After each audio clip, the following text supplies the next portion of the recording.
پاکستان سے کسی نے پوچھا میں مغرب کی نماز پڑھ رہی تھی تو میرے منہ سے عام روٹین کا کوئی لفظ نکل آیا، جیسے نماز کے بارے میں سوچ رہی تھی تو نماز کا لفظ میرے منہ سے نکل گیا۔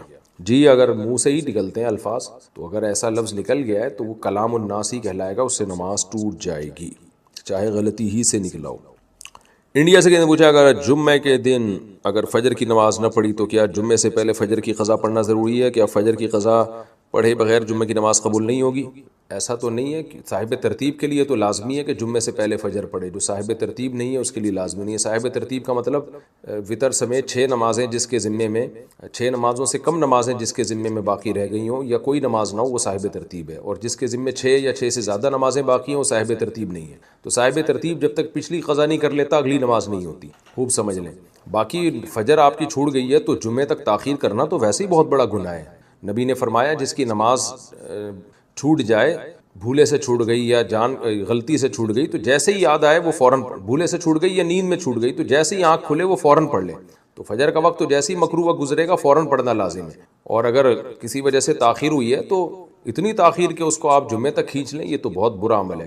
تو جلد سے جلد نماز کی قضا کرنی چاہیے، یہ آپ کے کندھے پر ایک بہت بڑا بوجھ ہے۔ اگر خدا نخواستہ موت واقع ہو گئی تو کتنا بڑا گناہ آپ کے ذمے ہوگا، تو اس لیے اس کو جمعے کی نماز تک مؤخر کرنا یہ جائز نہیں ہے۔ پاکستان سے مجھے ہمارے نانا کی جائیداد میں ہماری ماں کا حصہ کتنا ہوگا جبکہ ہماری والدہ کا انتقال ہو گیا ہے؟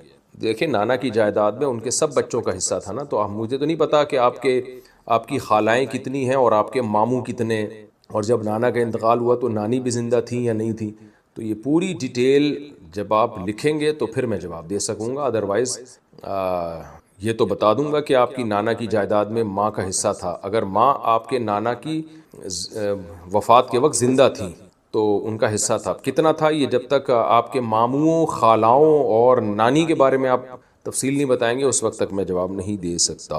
عبدالرافع سکر سے اگر کوئی دکان کے گلے میں سے والد کی اجازت کے بغیر پیسے نکالتا ہو تو کیا یہ چوری کے زمرے میں آئے گا؟ جی بالکل، اور کیا آپ سمجھتے ہیں وہ ثواب کما رہا ہے، وہ ابا کی اجازت کے بغیر پیسے چرا رہا ہے، تو اسی کو تو چوری کہتے ہیں، اٹ از کالڈ چوری، تو گناہ کی بات ہے، اسی سے بڑی بڑی ڈکیتیوں کی عادت پڑتی ہے، تو یہ عمل نہ کر۔ سمجھ لو اسلام آسان ہے لیکن لچکدار نہیں ہے۔ آسان ہے اسلام، لچک نہیں ہے۔ جو لا اللہ نے بنا دیا اس کو فالو کرنا پڑے گا۔ کیسے؟ ایک مثال دیتا ہوں۔ لوگ کہتے ہیں نا توبہ سے ہر گناہ معاف ہوتا ہے معاف۔ جو آپ کے ذمہ قرض آ گیا نا، دین اللہ کی کا حق یا مخلوق کا، وہ دینا پڑے گا۔ 20-30 سال آپ نے نمازیں قضا کر دی، آپ مسلمان تھے، آپ پہ نماز فرض تھی، آپ کو 30 سال کے بعد خیال آیا، اللہ معاف کرے گا لیکن اللہ کہے گا قرض ادا کرو، اب قضا پڑھو اس کو۔ یہ جو لوگ کہتے ہیں نا قضاء عمری نہیں ہے، یہ فضول باتیں کرتے ہیں، اجماع امت کے خلاف باتیں کرتے ہیں۔ آج کل کے اسکالرز جو بھی اجماع امت کے خلاف لے کے جا رہا ہے، آپ اس کی بات کو اٹھا کے دیوار پہ مار دو، اس پر اجماع امت کا۔ آج کل کے مفتیوں کے اختلاف کی کوئی ویلیو نہیں ہے، جو پہلے مسائل اتفاقی ہو چکے ہیں وہ ہو گئے۔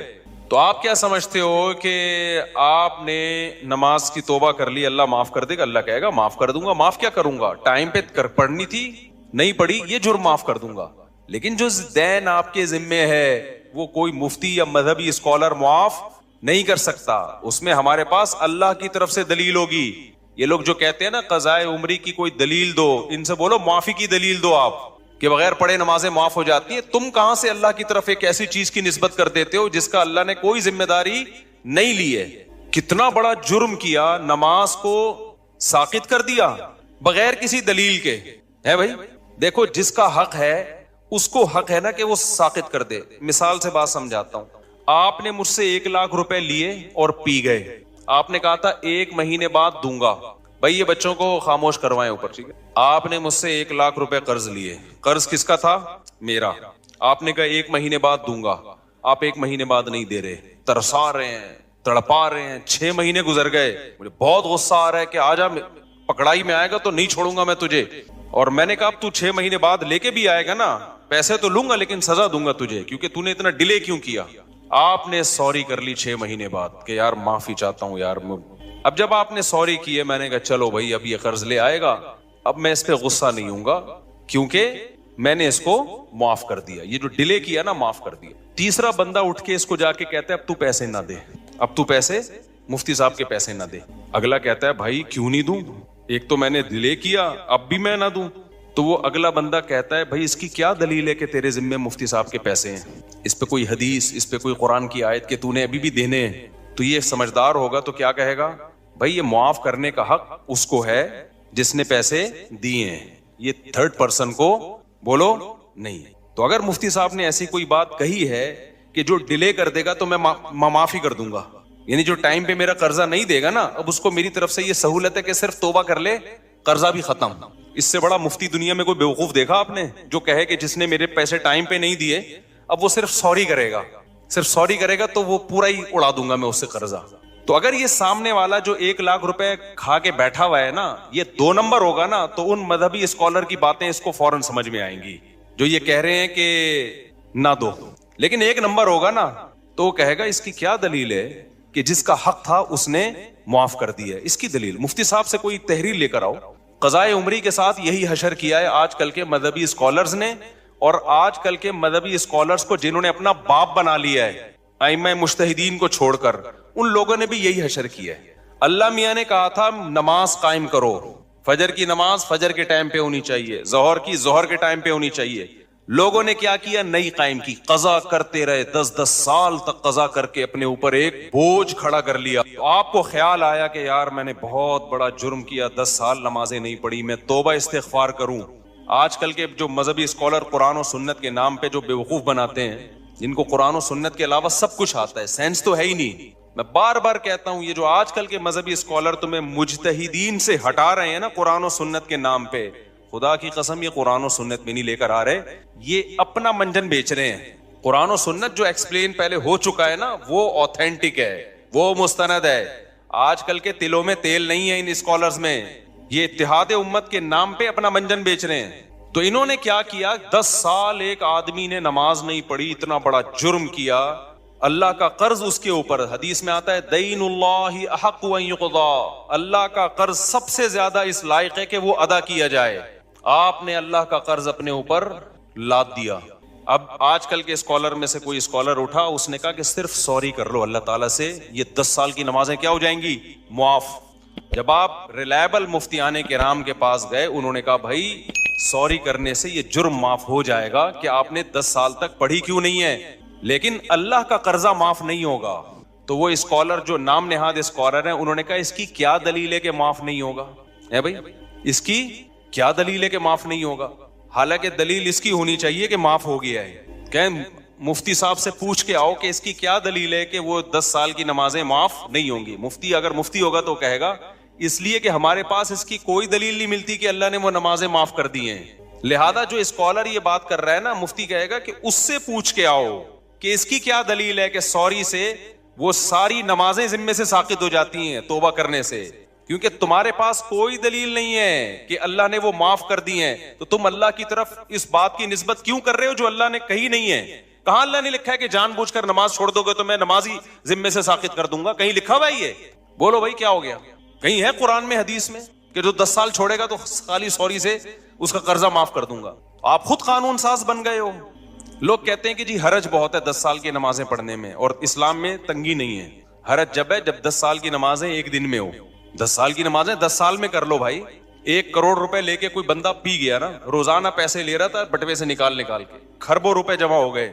تو جب تک جس کے پیسے چرائے ہیں وہ معاف نہ کرے اور آپ کے پاس دلیل نہ ہو کہ اس نے معاف کر دی ہیں، کیا وہ کروڑوں روپے معاف ہوں گے اس بیس پہ کہ یہ حرج ہے ان کروڑوں کے ادا کرنے میں؟ کورٹ یہ کہہ دے گی کہ بھائی تھوڑے تھوڑے کر کے پے کر دو، ایک دم نہ دو۔ ذمے سے ساقط کر دینا یہ آج کل کے مذہبی اسکالر کی بہت بڑی جرت ہے، جو انہوں نے کس کی طرف نسبت کر دی؟ بغیر کسی دلیل کے کس کی طرف نسبت کر دی؟ اللہ کی طرف۔ اور ایسے جاہل ہیں، مطالبہ ہم سے کرتے ہیں کہ قرآن حدیث سے دلیل لے کر آؤ کہ 10 سال کی نمازیں قضا کرنا لازم ہے۔ بھائی جس نے معاف کی ہیں آپ اس سے دلیل لے کر آؤ، کہاں اللہ نے لکھا ہے کہ میں نے معاف کر دی؟ قرضہ اللہ کا ہے اور معاف کون کر رہے ہیں؟ آج کل کے اسکالر۔ خوف بھی نہیں آتا خدا کا ان لوگوں کو، شرم بھی نہیں آتی۔ سمجھتے ہو کہ نہیں سمجھتے ہو؟ اور جب میں جذباتی ہوتا ہوں نا تو آج کل کے کچھ اسکالرز نے میرے خلاف مضمون لکھنا شروع کر دیا، مفتی صاحب کچھ ٹاپکس ایسے ہیں جس میں اعتدال سے ہٹ جاتے ہیں۔